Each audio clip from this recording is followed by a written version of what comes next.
Good morning. I've been asked many times about our solar dehydrator, and I thought a video might help explain some things a bit more.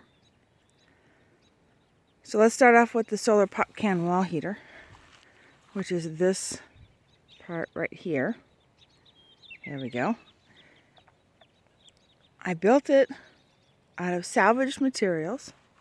We have Home Resource, which gives us construction materials. And I had, sorry for the shadow, and I had this piece of yellow plywood, so that dictated my size. If I had it to do over again and I was buying things for it, I would go long and narrow instead of square. That would give the heat more time to get up. But I'm getting ahead of myself. Let's start here. On the bottom is my intake, which is a 6-inch stovepipe. The air goes through. There's a bar across the bottom. We'll look at the front in a second. And then the air goes through and comes out here. This is a computer fan. And this is all wired with extra wire so I can move the solar stuff around to a solar panel. Now let's look at the front. It's going to be hard to see here. You can see the intake on the bottom. Then there's a bar that goes across.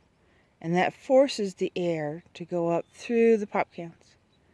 Now, I used pop cans because, again, my cost was a major thing. I wanted to see how inexpensive I could do this. If I was buying stuff, I might use downpipe for drains for rain gutters. So each can here, so we can, I don't know if we can see in here enough. Each can actually is caulked. So I've opened up the bottom of the can, the top of the can, and caulked the ring and put them up there. Then on the top again, I have another bar. So that whole top section is open so that the air can come out and go through the pipe. Now, we go through the pipe and then up. This is called a Downdraft dehydrator. And I have a little issue up here on top where it's separating, so I need to come screw that down again. This has to be airtight to do a downdraft.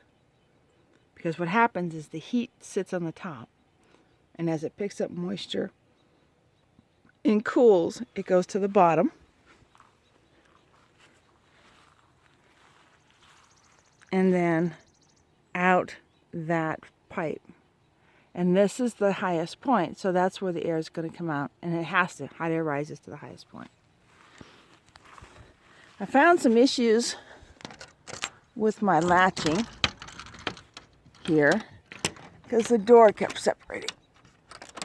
We have a piece of metal on the frame of the door, and that helped keep the 1/4-inch plywood, sanded on one side plywood,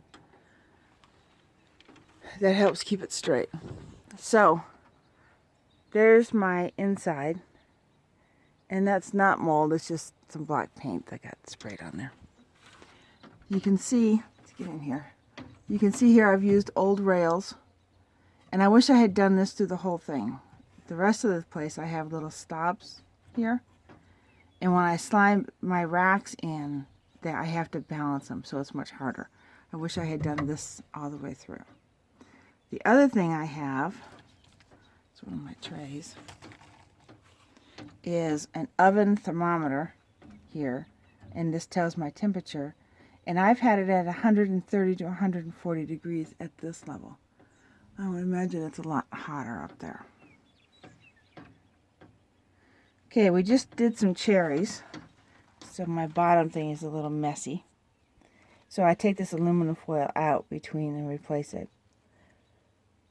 But let's look at our fans. So I have it, this is the incoming air. I have a computer fan here, again solar powered, and I have a computer fan there. My goal is to move as much air as possible through here to help things dehydrate. And in doing that, I'm still pulling 130 degrees. These are shelves that I purchased, and then I straightened out the ends. Usually they're bent down, and they fit in here.